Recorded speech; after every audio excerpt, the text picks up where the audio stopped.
Kyler Gordon gets a contract extension, making him the highest paid slot corner in the NFL. We're going to talk a little bit about that. Plus, we're going to talk about sleeper prospects for the Chicago Bears in the 2025 draft. All that plus more right after this. You are now tuned in to Chicago Bears Central, your number one place for all Chicago Bears news and content.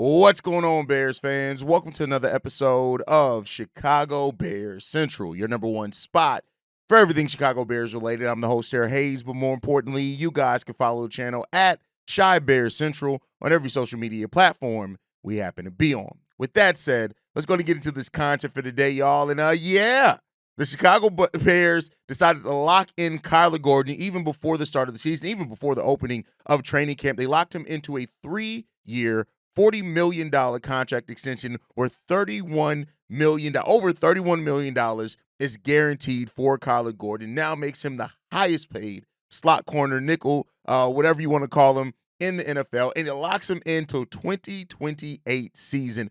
This is a really good move by the Chicago Bears. We knew that the value that Kyler Gordon already brought to this team, we know that that's set to increase with the way that Dennis Allen is going to use Kyler Gordon in this. We've heard nothing but, like, every time Dennis Allen has talked about Kyler Gordon, the way that his face is brightened up talking about Kyler Gordon, we know Kyler's in for a big season. And while the Bears lock him in to a deal that's already going to be fair, that's already going to be really good for this team, right? They lock him into a deal that makes him the highest paid nickel, but also could be looked at as a steal when everything's said and done, when you look at the production Kyler Gordon could possibly bring to this team. But this just shows that the Bears, regardless of Ryan Poles, who, we see that everything's kind of, they're lining up some big cap flexibility for that summer, at the end of the 26th season. But what the Bears have done here is that they lock in one of their guys, right? This is a guy that part of the first draft that Ryan Poles had, and Kyler Gordon gets this money, right? And it is what it is. This is a nice deal for the Chicago Bears, man. Kyler Gordon's going to be so important. We've talked about how we're going to have eight personnel as far as in defensive backs. You're going to use him in run blitzing and pass blitzing, and in the running game. You're going to have him line up sometimes looking at a linebacker to show blitz. Like, Kyler Gordon's about to have a really big season, right? And part of the reason why the Bears did not retain Jack Sanborn under a new contract, for example, and they let him become an unrestricted free agent, is because Jack Sanborn's role is going to become less. It has already become less and less featured over his time here. But with Kyler Gordon and the way that he stepped up and the ability that he has in that nickel position, it just, you're able to use him in so many varying ways. So that's really what it all has come down to make this decision. And this is the right decision, right? And you love it, man. Kyler Gordon said this. I love Chicago. I love everything about it. The people, the history, the team, the community. So this is where God tells me to be. This is where I will be. This is where I want to be. As far as the extension, we'll see what happens. And he got that extension. And that's really good. Now, of course, people have naturally asked and now changed to, all right, what does this mean for example, for Jaquan Brisker, right?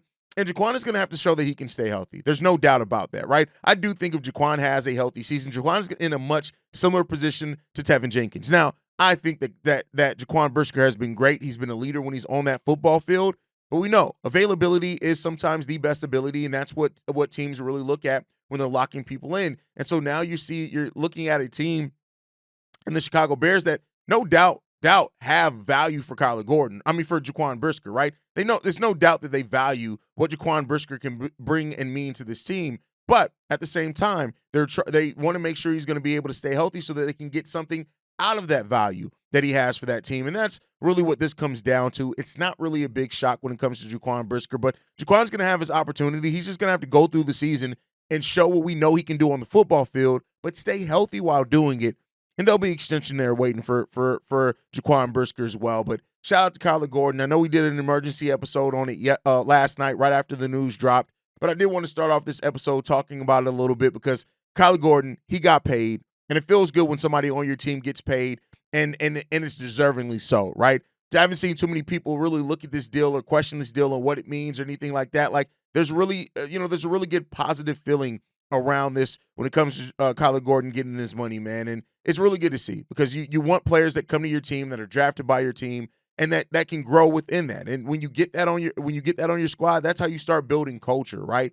And that's what it is, man. So what we've seen from Kyler Gordon, the value that he has here, it's good, and he's about to have a really big season for the Chicago Bears. But with that said, we all know it's still draft time, and everybody's kind of looking and focusing on the draft and what that means for the Chicago Bears, what could be coming for the Chicago Bears in this draft as well, man. And overall, I say this, right?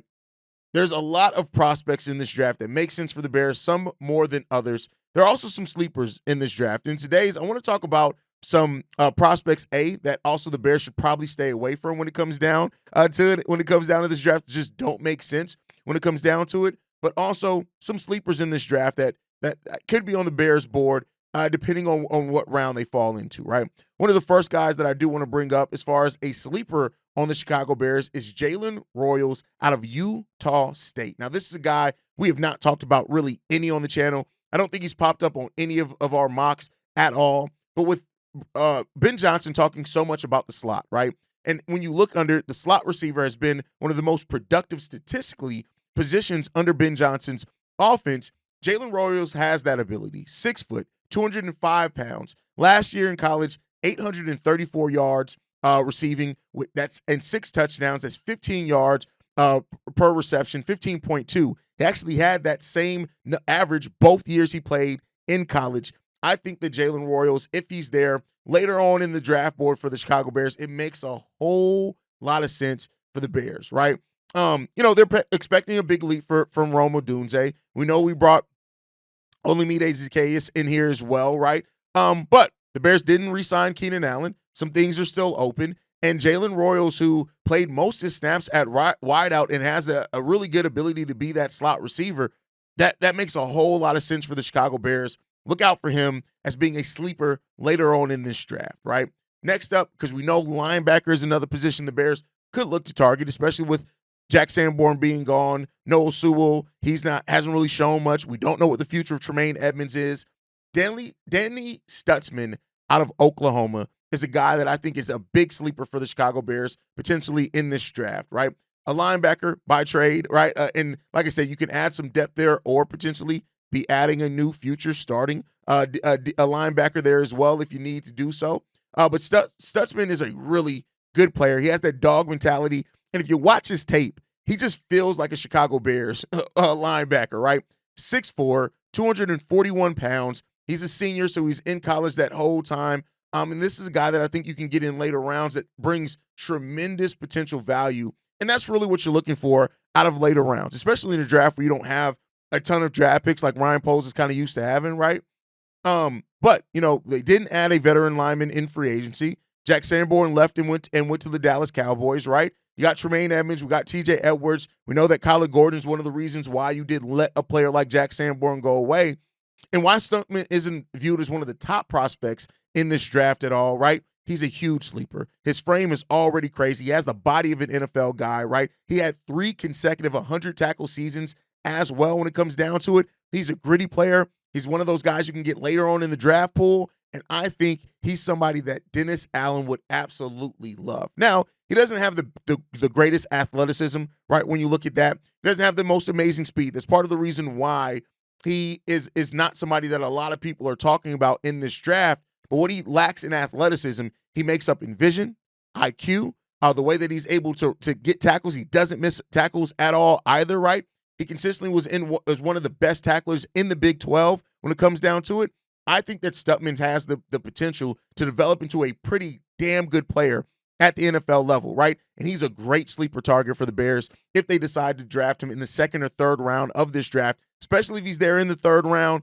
I think that he could offer one of the better, quality picks there for any team that picks him up. And hopefully that's the Chicago Bears, right? So we'll see what happens there.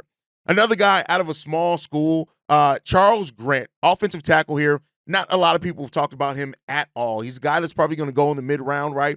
And he's one of the big sleepers here in this draft because, listen, when you look at it, The quality at the position is something that brings about doubts, right? But he has the technique, he has the foundation, he has the size. He's not somebody that's gonna be susceptible to the bull rush as well. He really thrives in pass pro as well, and that's what the Bears have really kind of focused on, right?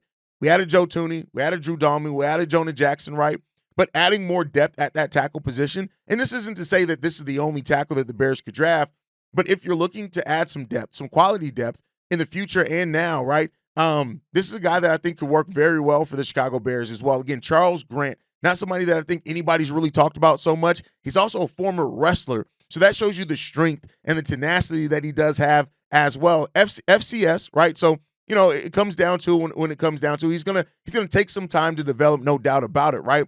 But once he does develop, Grant has the potential to be one of the better offensive linemen, I think, to come out of this draft class, and he's somebody that can be taken at day 2. And we know that Ryan Poles does go deep into his draft bag. Ryan Poles isn't a guy that only looks at the top prospects. He's going to go deep into that bag. He's going to go deep into the research. He's going to go deep into making sure that they're finding guys that make a lot of sense for this team, both now and in the future. And we know he's not hesitant to take players that could be projects as long as he sees that star potential in them. And this is a guy that I think really makes a lot of sense for the Chicago Bears. So another sleeper for the Bears at that level. Keep a lookout for it, right? But when that says, right, when you look at it as well for the Chicago Bears, there are, of course, some players that the Bears should probably steer clear of. And we talked a little bit about this in yesterday's live stream in regards to some players that just I'm not necessarily as high on, right? Kelvin Banks is one of the guys that I looked at initially coming into this draft, and I loved. I loved what I saw in highlights, going and digging into his tape, right? There's some things with the get off there that are a little bit, the hand technique isn't necessarily the best, right? But that's something you can work on. You have Dan Rouchar here. You expect him to be able to work on things. But I look at Kelvin Banks as somebody who he's better than Braxton Jones. Make no mistake about it. I think he could be a better tackle than Braxton Jones. But he has some of those same bull rush concerns that you have there. And that's where I get into a concerning part of it with him is because I just don't really want to see the Bears draft another guy that is better in some of the areas, but then we still have the same bull rush issues, right? I don't want to see that. So he's a guy there that I kind of want to see the Bears really kind of steer clear from in Kelvin Banks. I'm not trying to, listen, I will say this. Even in me saying that I kind of want the Bears to steer clear of him a little bit, there's still something in there that I could say, well, if you get him in here, you get him working with the right coaches, you can develop him, right? I'm not saying that, he's going to be a bust or anything like that. I'm just saying that for where the Bears are picking, there's some players that I'd rather them take a chance on than Kelvin Banks Jr. personally. That's just my personal opinion. I don't expect everybody to agree with. I know there are probably some people already typing that are like, hey, I think the Bears could possibly do something here with him. But I think it's a guy that you just want to play a little bit safer with when it comes down to it, right? Another guy that people kind of know that, I haven't talked about, somebody even said in one of my situations, why didn't you bring up Amari Hampton, right? I talked about, running back prospects for the Chicago Bears other than Ashton Genty. And I did that list twice, right? Earlier in the offseason, before even the draft combine, I did it and Amari Hampton was on it. I did it once afterward and Amari Hampton wasn't on it. Here's the thing, right? It comes down to a few things. A, where you would have to draft Amari Hampton at, right? He's going to go in the first round. So even if you trade back, depending on what you get back for it, if you go Amari Hampton in the first round, okay, if you pick up more assets, maybe I could be in on it, right? The thing that I'm worried about is that the Bears packaging their 2 second-round picks to move back into the first round to draft Hampton after they go a different position at number 10. And that's where I don't necessarily think that that's the best thing to do with the value that you have here, right? Again, no big knocks on Amari Hampton overall. I think Amari is going to be a perfectly fine running back in this league. And maybe it's my own bias, but I look at guys like Quashawn Judkins, Travion Henderson that you can get by potentially just staying where you are, and the gap between those guys and Amari Hampton is not that greater to where I think you need to package some of your picks to move back into the first round and get them. That's what it comes down to, right? Where he's slated to go by most mocks, the Bears don't have a pick there. They pick too far up or they pick too low into the second round, right? And so because of that, that's where the value part of it comes into Amari Hampton for me. again, if for some reason, if the Bears find some deal that just makes tons of sense for them, maybe they package a player and a second, a player that is immediately replaced by something else we do in the draft. All right, you can make a conversation for that, right? But where it stands now, where things seem like they're going to shake up at, I don't really have a guy like Amarion Hampton. I just think that the value part of it is where the part comes from in that, for me personally. So, and that's the way that I look at it. Again, no knocks on Amarion Hampton. I'm not trying to make him out to be some terrible player or anything like that, but because he's not. And I think he's going to have a perfectly fine NFL career. But I think you can get a similar thing from that by not moving off your picks, not giving up any extra capital, and just staying where you are and drafting a different player. And that's what it comes down to it for me. So, and another guy that I still like, but much like Amarion Hampton, where the Bears would have to get him, I don't know how much it's going to fit. That's Malachi Starks. Now, I like Malachi. I think that he makes a whole lot of sense, 6'1", 205 pounds. I think he can make a lot of sense in Dennis Allen's system and how he's going to like to use players inside and outside the box in that secondary. But I look at it as well and say, where he's slated to go at, is that the best allocation of your assets? And that's what it comes down to for me. That's what it comes down for a lot of these guys. It just comes down to use of your assets, what you have to give up to get them potentially, and if that's the right thing for you. And that's really what it comes down to. It's no real knock on these guys where I hate them as players or anything like that. It just comes down to the business aspect. And I don't know if it's in the Bears' best business interest to go after some of those guys that I mentioned. But let me know, who are some guys that you would like to see the Bears stay away from in this upcoming draft? Let me know that down below. With that said, we do have a voicemail we're going to get into. This one's from Chris Evans. Hey, CBC, what's going on? It's Chris Evans. I was just calling in, listening to the Bobby C-Dub episode about Bears win now attitude, and I definitely wanted to sign off and agree with Bobby's take on Rojo. I do believe that Rojo is a solid, second-tier running back if he could stay healthy. But I honestly don't see that guy staying on the team maybe after this year. I honestly predict he could be traded to who? I don't know. My first thought, trade Rojo to the Chargers, try to get a third-round pick out of him if he stays healthy by week 8, and, it'll help the Chargers too because, they're not really devoted to J.K. Dobbins. Up to this point, if I'm correct, I think they let him walk in free agency, or if they did sign him, I think it was like a 1-year deal or something like that. But the Chargers need a running back, so let's trade him, get a third-round pick out of him at least, and let's go ahead and draft us a new running back. Now, trading with the Raiders, trading first-round picks, giving up your third with the 2 seconds, I like it.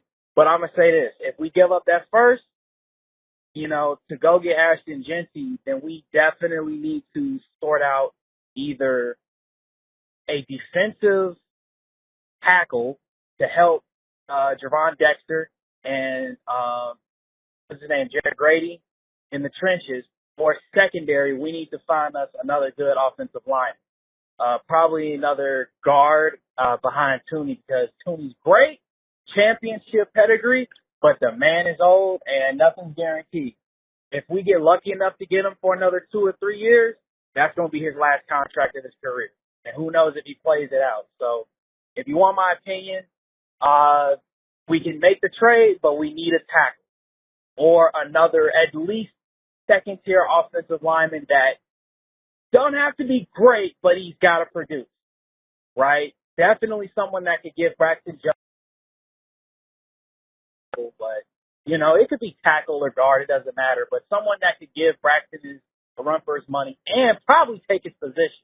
Because at that point, we need depth. We got a shell of a team on defense and offense, but now we need guys second and third tier. So let me know what you guys think of my opinion. Chicago up, Bear down. Great points there, brother. Here's the thing with Rojo, right? Rojo still has tons of potential. But, all that potential doesn't matter if you can't stay on the football field. And that's really what it comes down to with a guy like Roschon Johnson, unfortunately. Like, we all saw the potential when the Bears drafted him. Hell, the Bears saw the potential when he drafted him, right?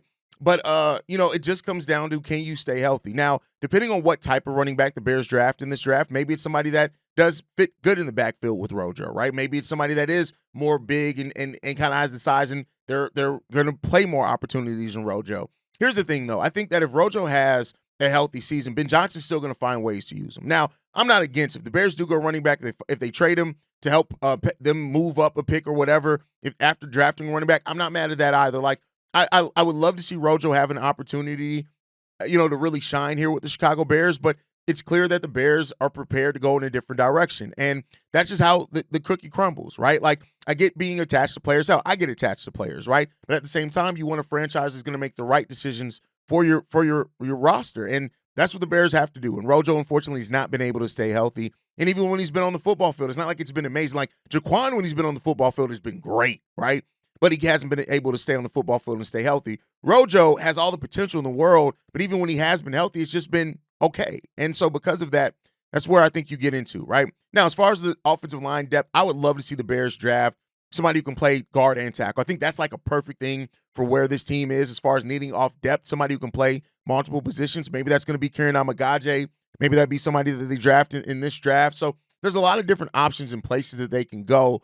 And I think that's part of the fluidity that they've given. Braxton, you guys know I've made my feelings really known on Braxton. I don't think Braxton's long for the Chicago Bears. I don't think they're going to give him a contract extension regardless of how he plays this year, unless he plays amazingly well, like an all-pro level season. But I think the writing's on the wall for Braxton. He's going to get an opportunity, but I personally think the writing's on the wall for Braxton. So finding depth at the tackle, finding depth at guard as well. Like, that's really where the Bears, you need another starting caliber tackle, and then you need some depth. And if you get that, great. I think that'll be off to a really good spot. But great voicemail, Chris. Thank you for leaving that, man.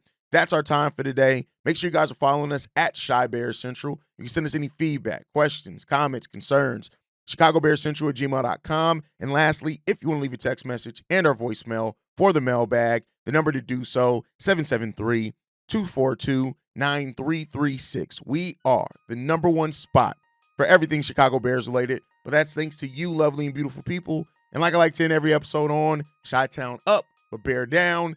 Love you guys. Peace, y'all. This has been a presentation of the Break Media.